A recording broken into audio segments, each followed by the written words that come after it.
Boa noite, turma.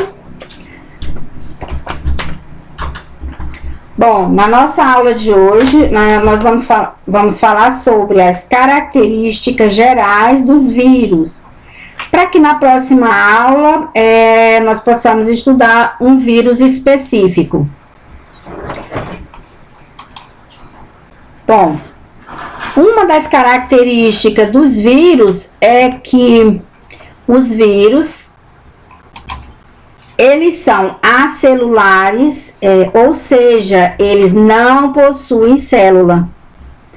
E dessa forma, os vírus, eles não possuem um metabolismo próprio, eles não conseguem sintetizar suas proteínas, assim como eles também não conseguem fazer respiração. Por quê? Porque eles não têm a mitocôndria e eles não têm ribossomo. Ou seja, os vírus, eles não têm nenhuma estrutura celular. Por isso, eles são considerados parasitas intracelulares obrigatórios. E para que eles consigam atuar, os vírus, eles precisam invadir uma célula, e ao invadir essa célula, ele vai se replicar, fazer com que a célula produza proteína para ele. E as células param de produzir proteínas para a gente e passam a produzir proteínas virais. Bom, fora das células, os vírus, eles não conseguem atuar. Alguns vírus são capazes de se cristalizar, assim como fazem os minerais. Os vírus, eles são capazes de se replicar, pois quando estão dentro de uma célula, os vírus, eles atuam de forma específica. Por exemplo, tem vírus que infectam só seres humanos, outros vírus infectam só as plantas, e também tem vírus que só infecta as bactérias, que é aí o caso do bacteriófago, que é o vírus que infecta só bactérias. Bom, os vírus, eles atuam de forma específica ao invadir o organismo. Bem, eles vão procurar células que possuam receptores compatíveis com as suas proteínas, para que os vírus consigam invadir a célula. Bem, os vírus, eles também possuem material genético que podem ser tanto DNA quanto RNA. Uma outra característica dos vírus é que os vírus, eles são capazes de fazer mutações, ou seja, modificações do DNA, que vai deixar eles mais potentes e bem mais forte. Temos como exemplos o SARS-CoV-2, que é o novo coronavírus, que surgiu aí decorrente de uma mutação. Bem, quanto ao tamanho dos vírus, os vírus são seres muito pequenos, e a gente só consegue visualizar esses vírus em microscopia eletrônica. Isso acontece mais na parte da pesquisa, porque não tem microscópio eletrônico em todo lugar. Não se consegue visualizar os vírus por serem tão pequenos, e eles não conseguem ser vistos em microscópio óptico.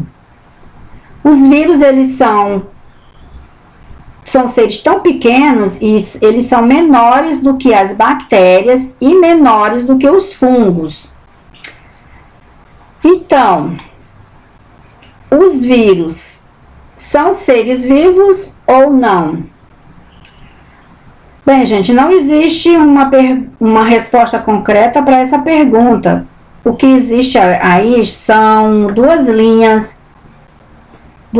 de pensamento a esse respeito.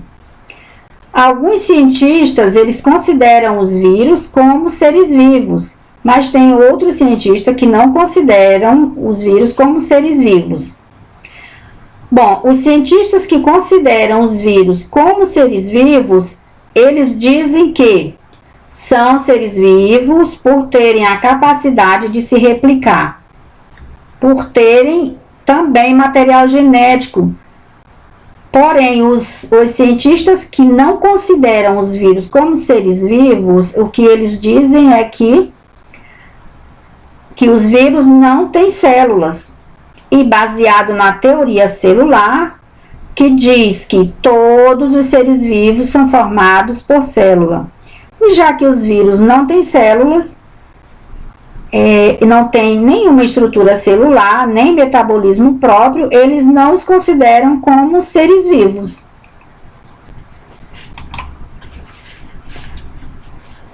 E como são os vírus? Bom, temos aqui uma representação do vírus, que eles são formados por um envoltório. Os vírus são formados por um envoltório. Esse envoltório é um envoltório proteico, que é chamado de capsídeo. Esse é o capsídeo, um envoltório proteico, que é chamado de capsídeo. Dentro do capsídeo, dentro dele tem aí o seu material genético, que pode ser tanto DNA quanto RNA. E temos aqui a estrutura de um vírus, e podemos falar que alguns vírus, eles vão possuir um envoltório externo ao capsídeo. Envoltório externo ao capsídeo, que é o que chamamos de envelope, é o envelope. O envoltório externo do capsídeo é o envelope. É o que chamamos de um vírus envelopado. E que esses vírus envelopados vão possuir algumas glicoproteínas. Essas são as glicoproteínas que vão atuar na entrada do vírus. São essas proteínas que vão se encaixar no vírus, por onde o vírus vai entrar na célula. E vão os vírus envelopados, que eles têm essas glicoproteínas que vão atuar na entrada da célula, do vírus na célula. Esse envelope, geralmente, ele é derivado da membrana plasmática da célula. É que depois que os vírus invadem a célula e se replica, esse vírus vai sair da célula em busca de novas células. E quando esses vírus deixam essa célula, após se replicarem, eles acabam levando com eles um pedaço de membrana plasmática que vai compor aí o envelope. Bom, os vírus, eles têm outros formatos? Sim, existem diferentes formas de vírus. O que vai mudar nos vírus, geralmente, é o capsídeo. Alguns vírus têm capsídeo helicoidal e outros têm o capsídeo icosaétrico. Bom, alguns vírus são mais complexos. Um exemplo de vírus mais complexo, aqui nós temos o bacteriófago, que é o vírus que infecta as bactérias. Existem diferentes formas de vírus, como a gente pode ver aqui, são diferentes formas. O grande problema dos vírus é que eles, em relação às doenças virais que eles causam. Tem vírus que eles causam doenças em animais, eles causam doenças em plantas, eles causam doenças também em seres humanos. Bom, temos aqui algumas doenças causadas por vírus que temos aqui. Um exemplo de doença causada por vírus temos aqui a gripe, a dengue, a zika, chikungunya, poliomielite, hepatite, raiva, AIDS e a Covid-19. Bom, gente, essa foi a nossa aula de hoje. Esse foi o conteúdo para a nossa aula de hoje. E para finalizar, como forma de avaliar o que foi visto na aula de hoje sobre as características gerais dos vírus, eu coloquei o link de uma atividade em que essa atividade tem apenas 5 questões e que vocês vão clicar no link, abrir e responder as 5 questões. Lembrando que cada atividade vale 1 ponto e que vai somar com a nota da prova. Tá bom, pessoal? Bom, boa noite e por hoje é só. Até a próxima aula.